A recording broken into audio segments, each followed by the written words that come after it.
This week on Talking Real, Nabil and I are coming in hot, flying high, and dropping knowledge all over you to start out 2021. So settle in because we've got all kinds of good information for you today.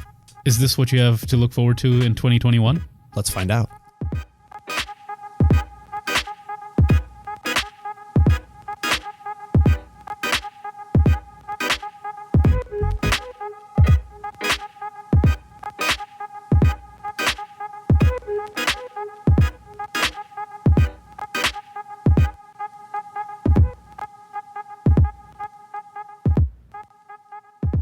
Welcome back to Talking Real, brought to you by the Oklahoma Association of Realtors. This is episode 153 of Talking Real, and Nabil and I found a way to get back into the studio so we could be live. It's been a long time, and so you're going to notice the better audio quality. So it feels so much better recording in studio. It's so much easier and more enjoyable. So Nabil, how are you today?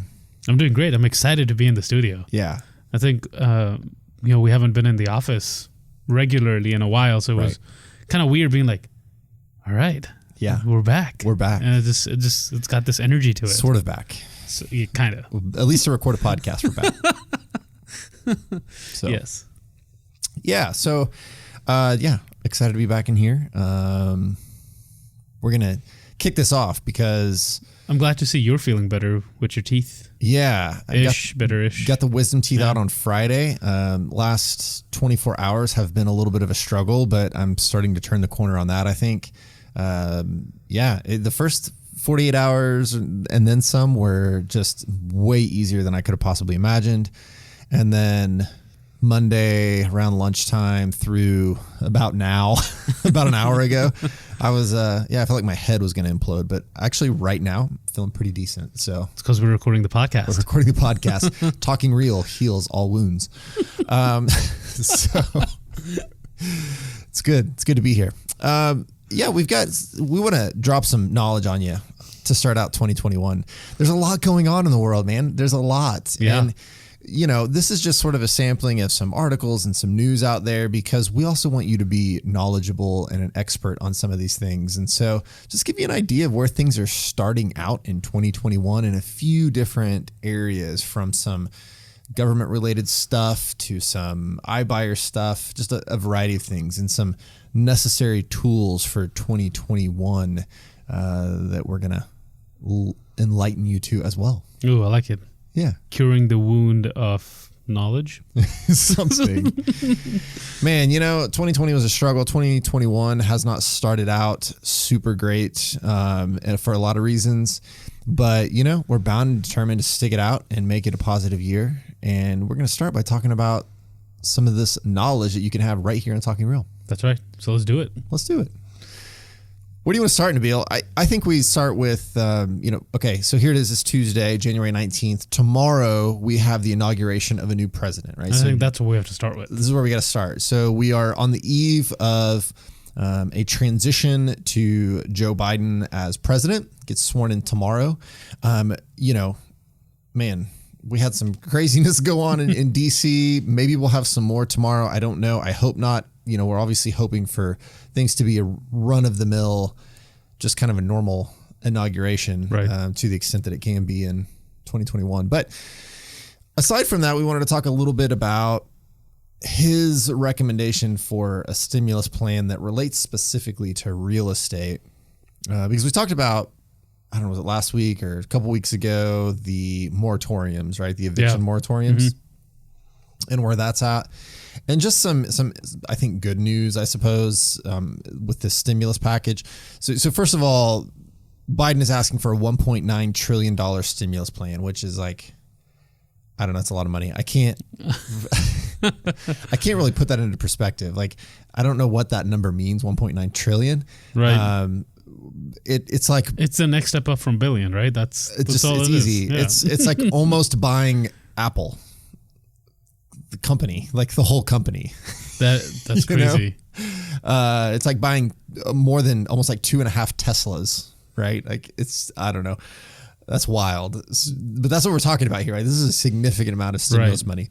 And a piece of that, $25 billion. Which doesn't sound like a lot. In the comparison, but it is. In comparison, $25 billion is being devoted to rental assistance. Now, we don't know if this is going to pass. This is a plan. This is not a done deal. Right. But again, you've now got Democrat control of House and the Senate and presidency. So there's maybe a likelihood that something along these lines will be passed. But there was $25 billion in the last stimulus package. That was a $900 billion stimulus package. Right. That's what I was about to say. The last package, this is more than double that. Right. Just a little more than Just a little more. Yeah. And that one had $25 billion in aid for homeowners and renters. So we're talking about rental assistance. And then this is asking for an additional $25 billion in rental assistance to help the nation's landlords and $5 billion in homelessness protection. So again, that's $25 billion specifically for landlords who are subject to eviction moratoriums, right? Which, as we talked about, is going to be a large number. That's a large number.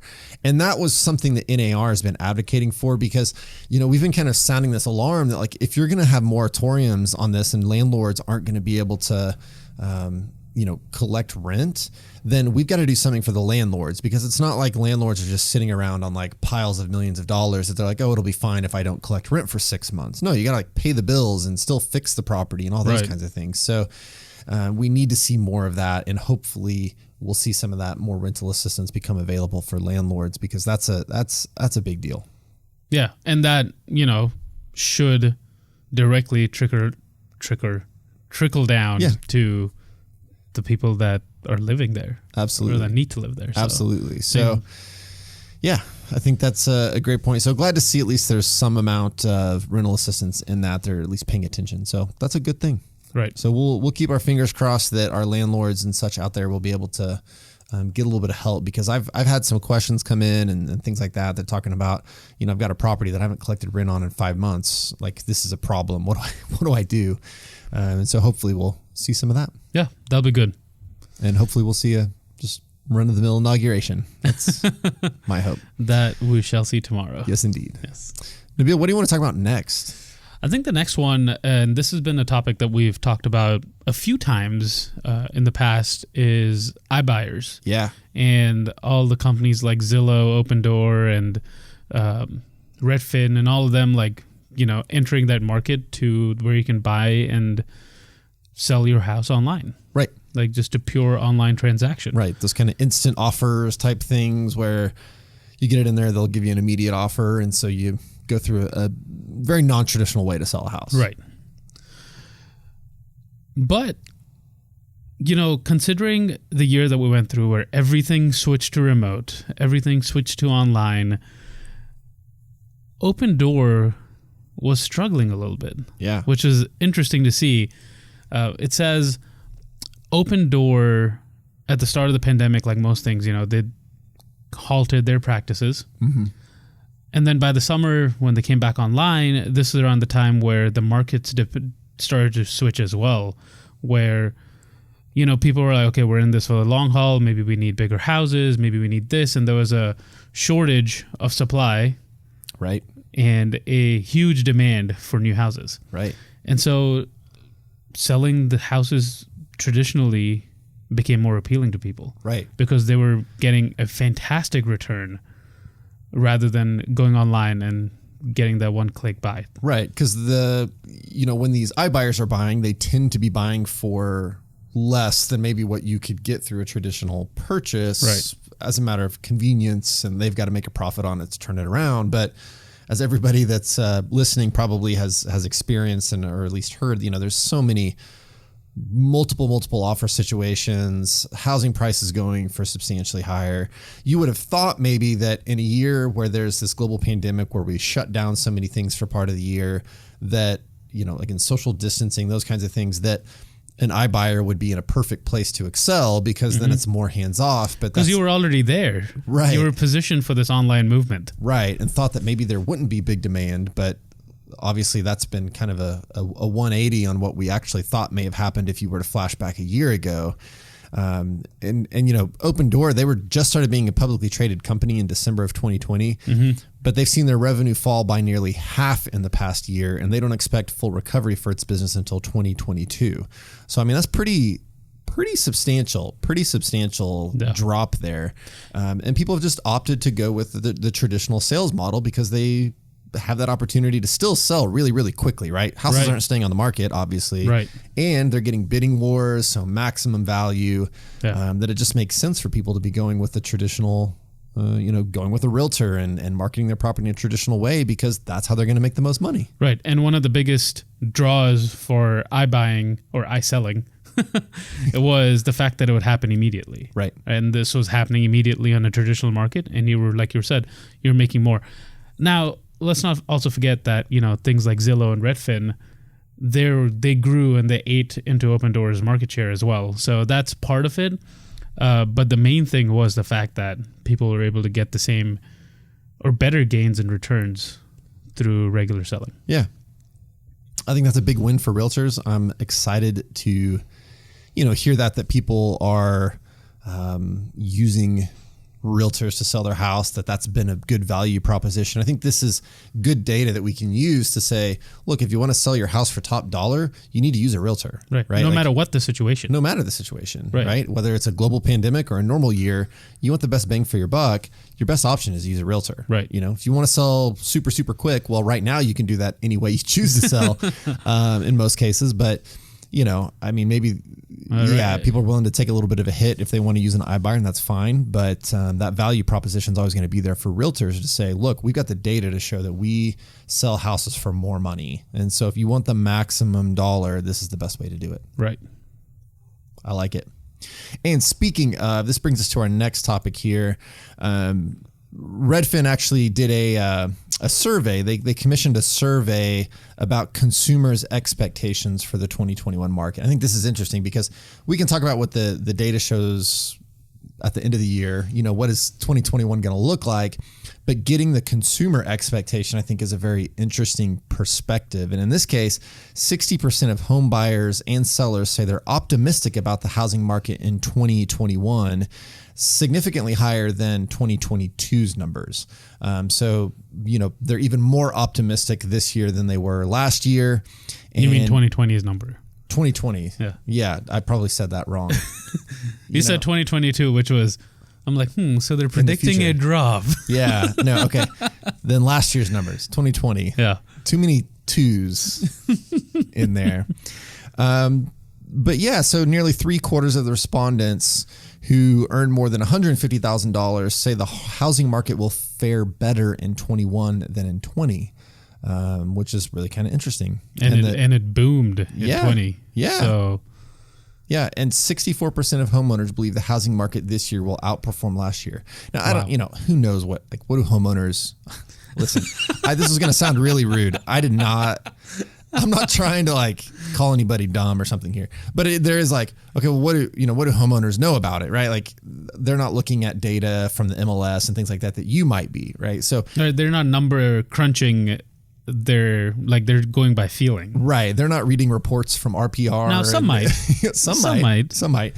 But for the most part, it's going to be based on just sort of their perception, maybe things they've seen in the news, they've noticed houses selling around their property, those kinds of things, and seeing what they're selling for.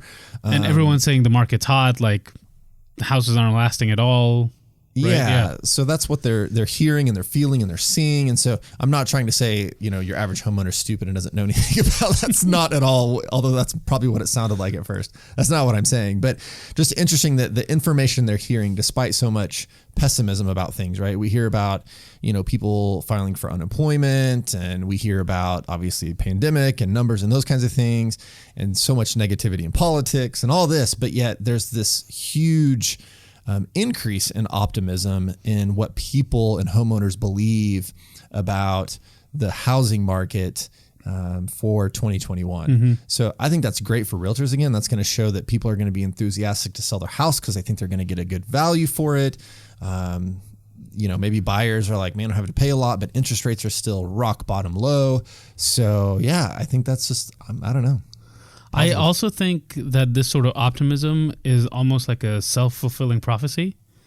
So when someone's thinking, hey, the market's going to be great and things are going to continue the way they are, automatically in their head, if they're actually going to enter the market during this time, they're going to act like that. Absolutely. So if I think the houses are still going to be selling like hotcakes, when I go in, I'm going to be, okay, I'm ready to buy. So I'm fulfilling that prophecy, and it just perpetuates this. Yeah, for sure. So Redfin's chief economist, Daryl Fairweather, he was quoted here and thinks that this belief is realistic, that price growth is going to continue through the year as remote work culture drives interest in moving to bigger homes in rural and suburban areas. But also kind of made the comment, I think this is sort of the downside to it, is that first-time home buyers are going to have a harder time breaking into the market this year. And we've talked about this on profiles of home buyers and sellers, that saving for a down payment and affording a house has always been one of the hardest things for first-time home buyers, and they still think that that's still the biggest hurdle for them buying a home. And so we're going to continue to see that as home prices are going up by double-digit numbers in some cases, right? Yeah. That you're going to have those first-time home buyers that are going to make it feel like it's even less capable of buying a house. Right. But low interest rates, still having first-time home buyer loans, those kinds of things are still going to be a boon to them. But the foresight that we had a couple of years ago, we got homebuyer savings accounts. Not even a couple of years ago, last year. Yeah. Right? It started officially last year. Yeah. We got it passed 2 years ago. Yeah. The homebuyer savings account, which is good news for Oklahomans entering the market for the first time to buy a house. Absolutely. Makes it easier to save for a house. Absolutely. So a little bit of that hurdle was already crossed off. Absolutely. Before it started. You bet. So we've talked about homebuyer savings accounts. There'll be more and more information coming out about all that as that takes off. So that is exactly something that would be of great value to look at investing in right now. That's right. What are we going to close out with? We got one more thing we need to talk about. We do. Well, a little plug for homebuyer savings account. Go to oklahoma.realestate and you can get more information there.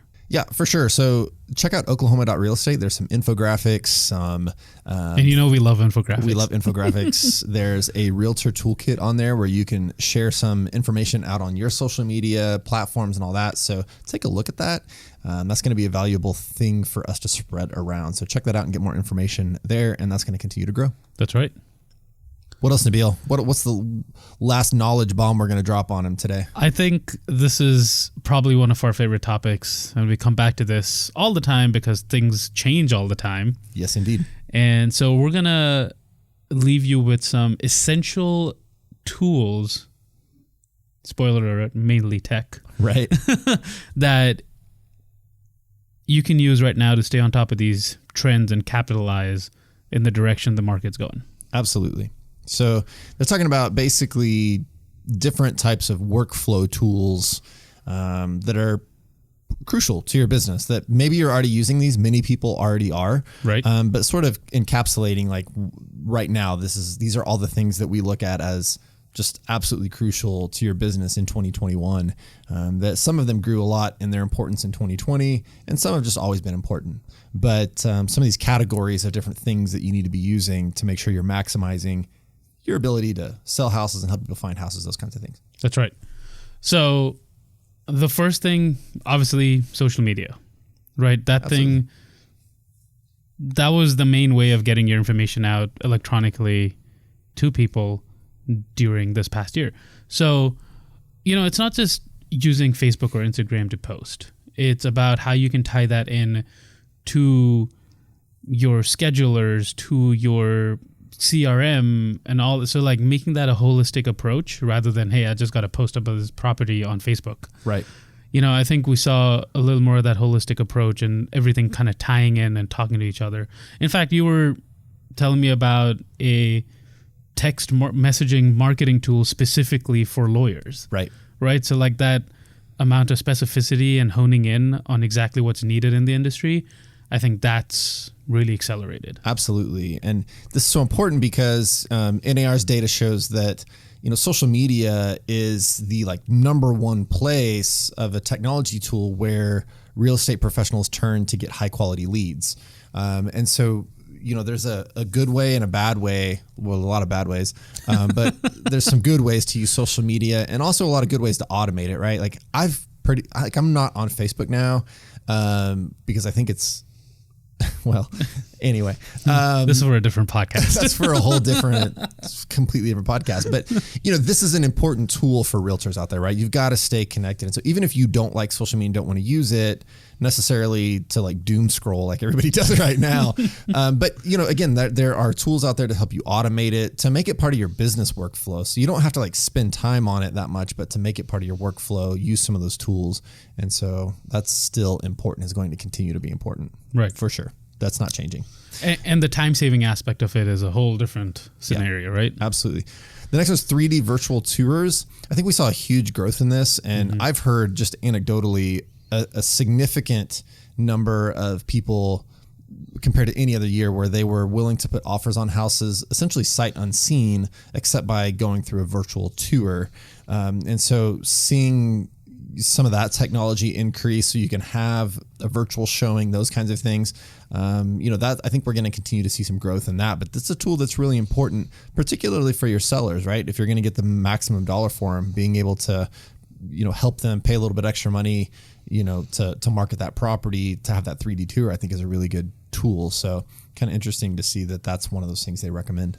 Yeah, for sure. I mean, we all saw how much people use them. Yeah. And kind of going hand in hand with that are virtual staging tools. Yes. Right? You can't just show an empty house.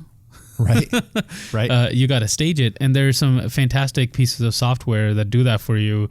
In fact, we've talked about one of these, Box Brownie. Yeah. It clears your clutter and it kind of cleans up your house without you actually cleaning up your house. Yeah. Which is great. But then there are other tools like 3D Max, Photoshop, and 3D virtual staging softwares that let you actually put in actual objects.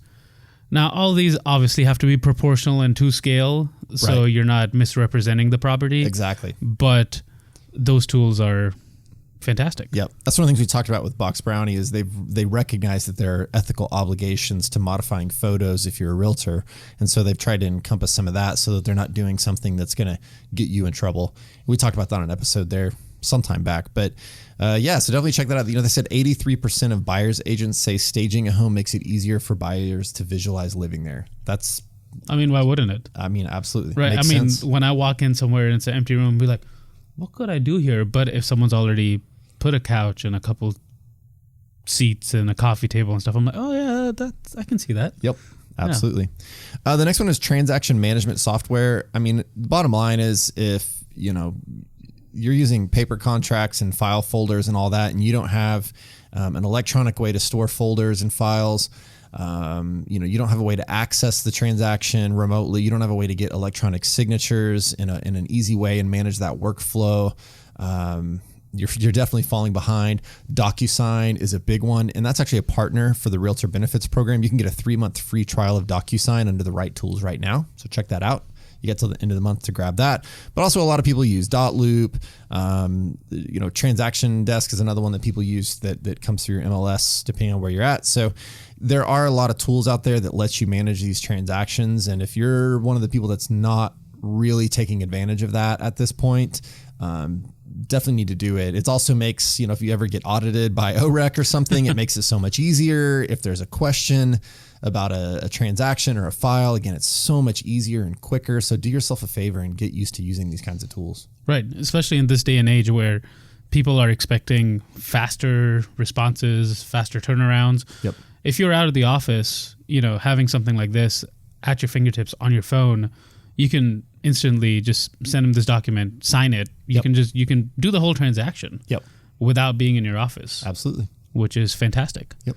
And that also kind of ties in, loose tie-in connection to a good CRM system. Absolutely. If you have a good CRM system, you'll never be lost in where you were in the step of the transaction. Yep. Right? Because if Jeff calls me, I can be like, well, where was I with Jeff? And look it up on my phone and be like, oh, yeah, all right. I remember exactly where we were. So Jeff now thinks that I haven't missed a beat and he's my only client. Right. Right. Or that I've got a memory of an elephant. Yeah, exactly.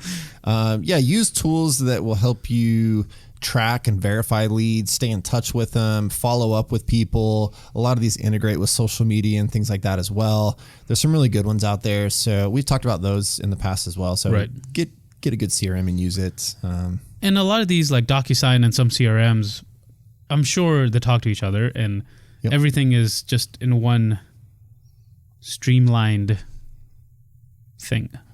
I couldn't think of a word.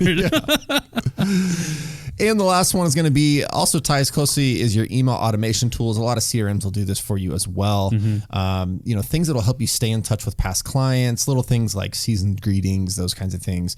A lot of that is just so time consuming and difficult to manage manually, especially if you've been in the business for a while and you got a lot of clients in the past. So get started now of getting integrated with some of these tools that'll help you stay in touch with people, but do it in a genuine way, not in a way that people feel like they're getting spammed.